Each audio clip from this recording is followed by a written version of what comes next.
صلی اللہ علیہ نبی الأمی وآلہ صلی اللہ تعالی علیہ وسلم صلاۃ و سلام علیک یا رسول اللہ مولایا صلی وسلم دائما ابدا علی حبیبک خیر الخلق کلہم۔ بڑی مسرت اور شادمانی کی بات ہے کہ حضرت قائد ملت صاحب سجادہ نے اپنی زبان فیض ترجمان سے بخاری شریف کی پہلی حدیث کا درس دیا۔ مولا تعالیٰ حضرت کو صحت عافیت تندرستی عطا فرمائے اور عمر خضر عطا فرمائے۔ جس کتاب کا آغاز ہوا ہے اس کتاب کا پورا نام الجامع المسند الصحیح المختصر من امور رسول اللہ صلی اللہ تعالی علیہ وسلم وسننہ و ایامہ۔ یہ کتاب اور صاحب کتاب دونوں بارگاہ رسالت میں بہت مقبول اور محبوب، مقبولیت اور محبوبیت کی وجہ بھی وہی ہے جو صاحب سجادہ نے فرمایا کہ اخلاص سے جب کام ہوتا ہے تو اس کام میں بڑی برکت ہوتی۔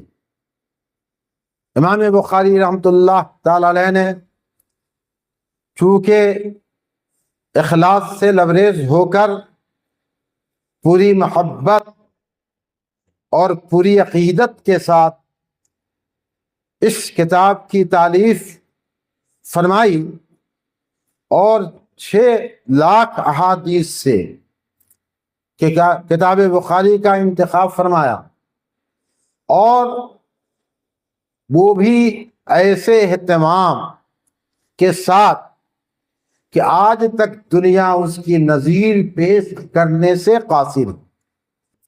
امام بخاری رحمۃ اللہ تعالی علیہ نے ہر حدیث کو ترجمۃ الباب میں لکھنے سے پہلے غسل فرمایا، مقام ابراہیم پر نماز نفل ادا کیا، اور مسودہ میں لکھنے سے پہلے غسل فرمایا، اور پھر مدینہ منورہ حاضر ہو کر منبر نبوی روضہ نبوی کے درمیان موعظہ فرمایا، اور پھر نبی کریم صلی اللہ تعالی علیہ وسلم سے اس کی تصدیق چاہی۔ اس لیے کتاب بخاری بھی مقبول اور امام بخاری بھی مقبول۔ حضرت عبد الواحد طوسی رحمۃ اللہ تعالی علیہ بیان فرماتے ہیں، میں نے ایک دن نبی کونین صلی اللہ تعالی علیہ وسلم کو صحابہ کرام کی جماعت کے ساتھ برسر راہ کسی کے انتظار میں دیکھا کہ قیام فرمایا آپ نے، تو میں قریب گیا اور جانے کے بعد میں نے سلام پیش کیا، پھر میں نے عرض کیا یا رسول اللہ کس کا انتظار ہے؟ تو نبی کونین صلی اللہ تعالی علیہ وسلم نے ارشاد فرمایا کہ محمد ابن اسماعیل بخاری کے انتظار میں۔ چند دنوں کے بعد امام بخاری رحمۃ اللہ تعالی علیہ کی وفات کی خبر آئی۔ جب میں نے وقت وفات کی تفتیش کیا تو وہی وقت نکلا جس میں زیارت نبی سے مشرف ہوا تھا۔ یہ ہے امام بخاری، بارگاہ رسالت میں مقبول، اور ان کی کتاب بھی بارگاہ رسالت میں مقبول ہے کہ ابو زید مرغزی محدث اعظم فرماتے ہیں کہ میری قسمت کا ستارہ جگمگا اٹھا، میں بیت اللہ شریف میں رکن اسود مقام ابراہیم کے درمیان سویا ہوا تھا۔ محدث اعظم ابو زید فرماتے ہیں کہ میں نے حضور کو خواب میں دیکھا۔ نبی کونین صلی اللہ تعالی علیہ وسلم نے مجھ سے فرمایا کہ کب تک کتاب الشافعی کا درس دیتے رہو گے، میری کتاب کا درس کیوں نہیں دیتے؟ میں نے عرض کیا یا رسول اللہ صلی اللہ علیہ وسلم، آپ کی کتاب کون سی ہے؟ فرمایا محمد ابن اسماعیل کی جامع، یعنی بخاری شریف۔ معلوم ہوا کہ کتاب بخاری بھی بارگاہ رسالت میں مقبول، اور ظاہر ہے یہ کیوں؟ صرف اس لیے کہ امام بخاری نے پورے اخلاص کے ساتھ اس کتاب کی تالیف فرمائی اور تصنیف فرمائی۔ اور امام بخاری رحمۃ اللہ تعالی علیہ کی چند خصوصیات بھی تھی جو ہم میں اور آپ میں آج بالکل مفقود ہے۔ امام بخاری رحمۃ اللہ تعالی علیہ کی خوراک بہت کم تھی، پیٹ بھر کبھی نہیں کھاتے تھے۔ کیوں؟ اس لیے کہ پیٹ بھر کھانے سے دل مردہ ہو جاتا ہے۔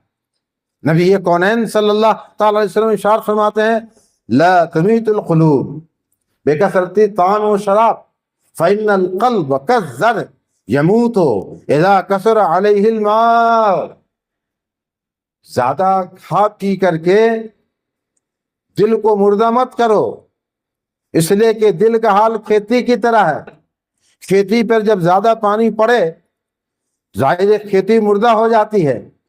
اسی طرح جب آدمی زیادہ کھا پی لیتا ہے غفلت آ جاتی ہے، دل مردہ ہو جاتا ہے۔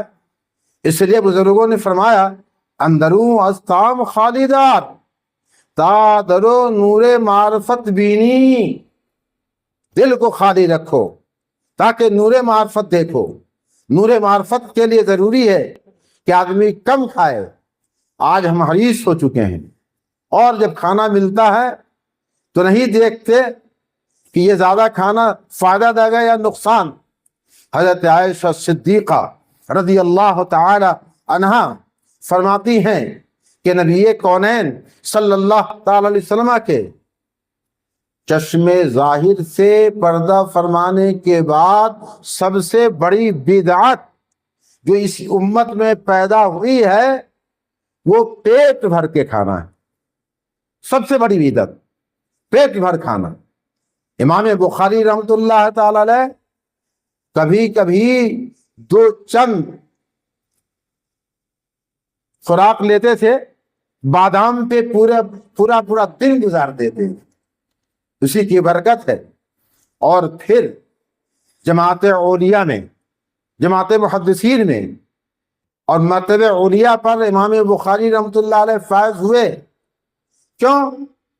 اخلاص، ادب، تقوی، طہارت کی وجہ سے امام بخاری رحمۃ اللہ تعالی علیہ جماعت محدثین میں مرتبہ اولیاء پر فائز ہوئے۔ امام بخاری رحمۃ اللہ تعالی علیہ ہیں اور حدیث بیان کرنے کے لیے اجتماع ہے۔ آپ حدیث بیان فرما رہے ہیں، دیکھا ایک شخص نے داڑھی سے تنکے کو نکالا اور مسجد میں چونکہ اہتمام تھا وہاں ڈال دیا۔ امام بخاری رحمۃ اللہ تعالیٰ نے اس تنکے کو لیا اور اپنی آستین میں رکھ لیا، اور جب مجلس برخاست ہوئی تو امام بخاری رحمۃ اللہ علیہ جب باہر آئے اس تنکے کو باہر ڈال دیا، اور ڈال کر کے یہ درس دیا کہ جس خسو خاشاک کو تم اپنے جسم پر برداشت نہیں کر سکتے اس کو تم نے خدا خانہ میں کیسے ڈال دیا، خدا خانہ میں کیسے ڈال دیا۔ اسی لیے بزرگوں نے فرمایا ہے کہ ادب تادیش از فضل الہی، ادب تادیش از فضل الہی، بنے برسر برو ہر جا کے خواہی، کہ ادب فضل الہی کا تاج ہے، سر پر رکھ لو چلے جاؤ جہاں جاؤ گے۔ جب ادب کے تاج کو رکھ کے جاؤ گے تو کامیاب ہی کامیاب نظر آؤ۔ امام بخاری رحمت اللہ تعالی علیہ کے ادب تھا۔ اس لیے عزیز طلبہ، وقت زیادہ ہو چکا ہے، میں آپ کا زیادہ وقت نہیں لوں گا. ہمارے ناظم اعلیٰ صاحب نے جو آپ سے دردمندانہ اپیل کیا ہے، اپیل پر آپ عمل کیجئے.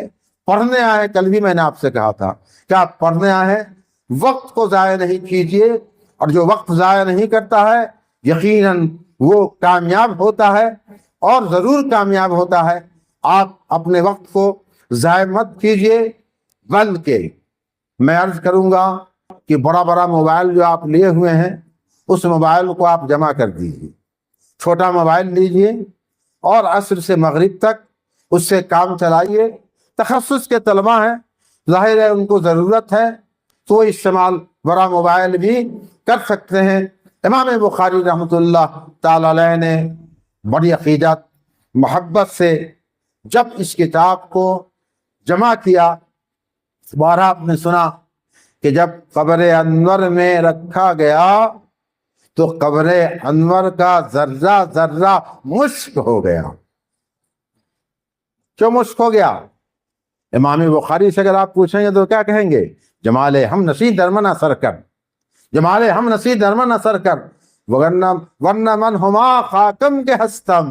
جمال ہم نسی درمن اثر کر ورنہ من ہما خاکم کے ہستم، کہ ہم نشین کا جمال مجھ میں اثر کر دیا ہے. اس لیے اگر آپ چاہتے ہیں کہ رسول اللہ صلی اللہ تعالی وسلم کی محبت اگر آپ ہے اور ان کا کرم چاہتے ہیں، ان کی نوازش چاہتے ہیں، تو پوری محبت سے، پورے عقیدت سے، پورے ادب سے، احترام سے بخاری شریف کا درس لیجئے، اور تمام درس کو لیجئے. یقیناً رب تبارک و تعالیٰ کا کرم ہوگا اور رسول اللہ صلی اللہ تعالی علیہ وسلم کی نوازش ہوگی. مولا تعالیٰ ہمیں آپ کو ان کلمات پر عمل کرنے کی